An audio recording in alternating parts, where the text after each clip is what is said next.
How are we tracking the business value of community in 2023? Well, that's what the subject of this final video in the installment on the CMX Community Industry Trends report is about. So let's dig in.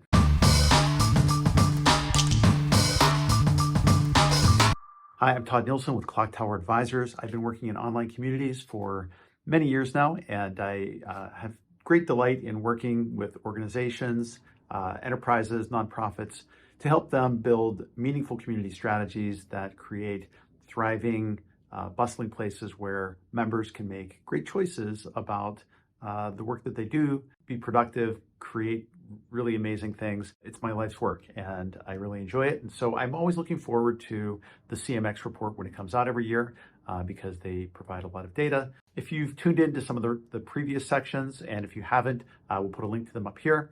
I'd invite you to take a look through. What I've been doing is going through the report section by section, more or less, and comparing some of the results to what I saw in the 2022 report and making some general observations about methodology, what I think really stands out for me, and where I think some of the actionable items are from taking a look at this. Today in this section, we're going to be looking about the business value of community and really looking at some of the key metrics and value drivers around community, things that the business community tends to care more about. So many of us, I've got some dear friends from a company called Aurora WDC. They talk about sort of the mercenary versus the missionary values.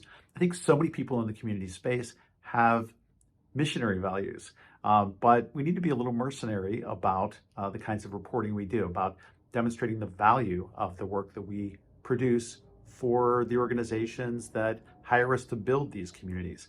So I really think this is one of those sections that's about where the rubber meets the road and really helping organizations understand what the value is of the communities that they're underwriting. So one thing that I'll note at the opening of the section here is on attitudes about community. And there's a couple of big statistics here in the top section on page 43. 82% agree that community is critical to their customers, to their company's mission. 80% say that community has had a positive impact on the organization in the past 12 months. 79% have seen increased interest in community from other departments in their organization in the last 12 months. That's really promising to hear. And 44% think their organization will increase their investment in community over the next year. So what stood out for you in those four items?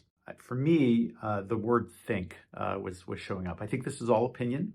It's all opinion from community professionals who have, I think, the very best of missionary intentions, but this is, again, their perception. So take those statistics with a hearty dose of skepticism.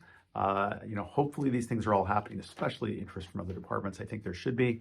My personal anecdotal experience has been the customers that I've been working with over the past couple of years have had a lot more involvement from other departments, a lot more interest from customer success, from support, from product management, from marketing, across the board. I think that there's an interest in how does community itself integrate with the rest of the work that organizations are doing. But let's turn to the section on the impact of business. So I talked a little bit about top objectives the last time around, and they appear on page 45 this time. I'm not going to say much about them. You can refer back to some of the earlier videos around this, except to say that for 2023, I don't see a lot of difference between the top four competing objectives. They're useful to know that these are reasons why organizations were investing in community, but they're all coming out about equal. There's only a percentage of difference. And if you've tuned into some of the earlier conversations I've had about methodology, I don't know that we can confidently say that we're within a 5-point margin of error for anything that's here. In fact, I would suggest maybe we're far from it. The top four objectives are acquisition, success, support, and retention in that order.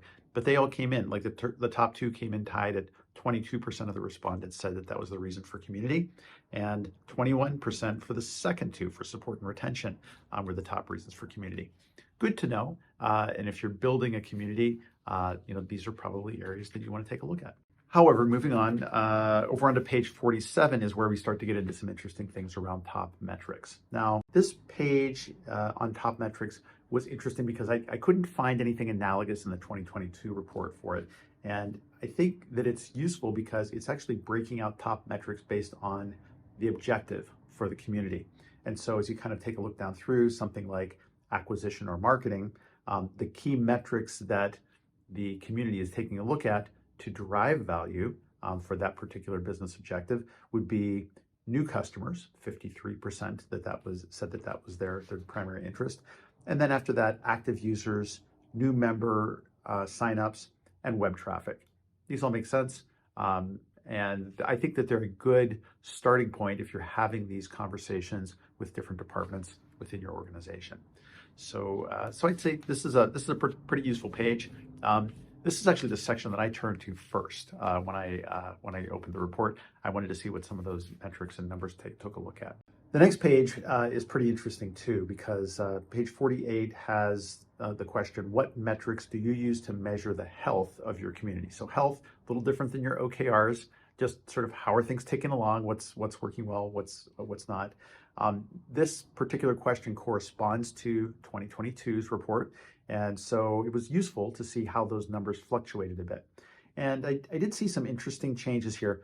Most of the percentage of people that said items were important went down a little bit. So for example, the top metric used to measure the health of community from 2023 is the number of active members.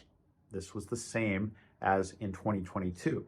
However, in 2023, 69% of the respondents said that this was an important metric.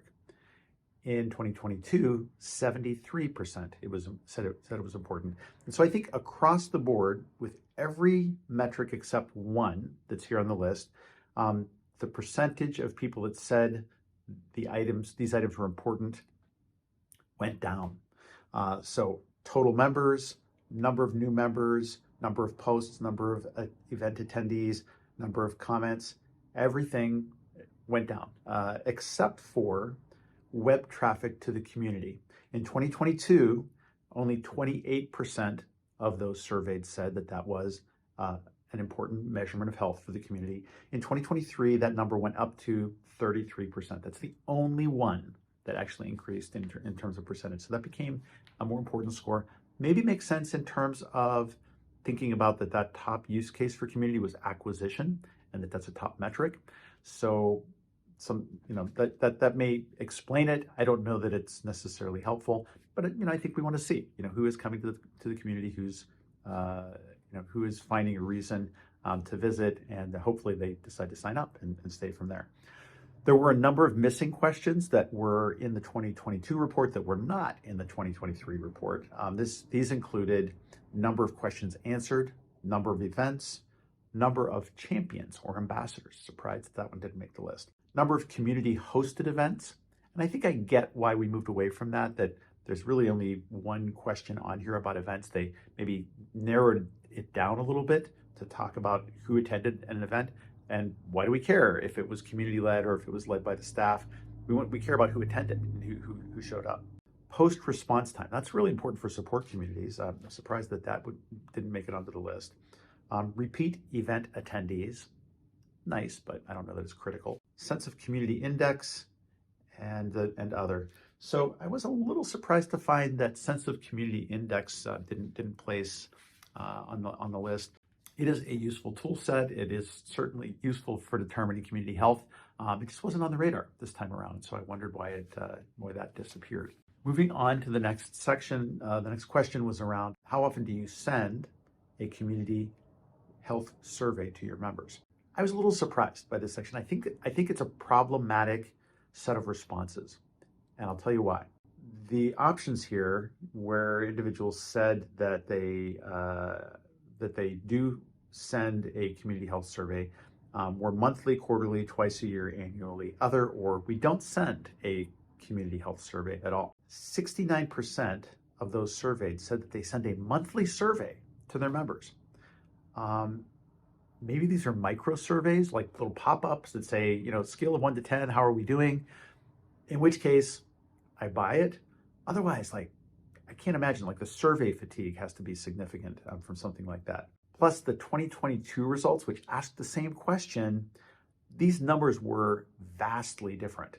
only 5% said that they actually surveyed their community members about community health on a monthly basis. So we went from 5% to 69% said that this was important.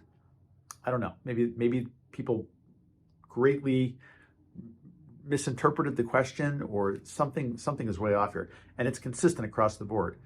Those who said in 2023 that they do quarterly surveys, that was 55% said, yes, we do quarterly surveys. And again, I don't know how 55% and 69% squares with each other. There's something off there. But that was up from 12% in 2022. I trust the 2022 numbers a lot more than I'm trusting the 2023 numbers. Then twice a year went from 10 to 49%. Annually went from 18 to 43%. Those who said that they didn't send a community health survey, that number went down a bit, from 47% in 2022 to 39% in 2023. So I would say for that question on page 49, how often do you send a community health survey to your members? I would ignore it, throw it out. It doesn't really make any sense. Finally, page 50 is about the financial value of community, and they talk about different ways to measure or communicate the value of your community.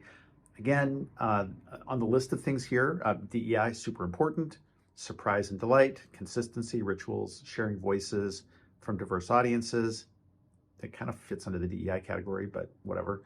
And then creating a safe space where all voices are heard. Safe spaces are incredibly important to me, and to, I think, anybody who's trying to build a community where people are free to express themselves.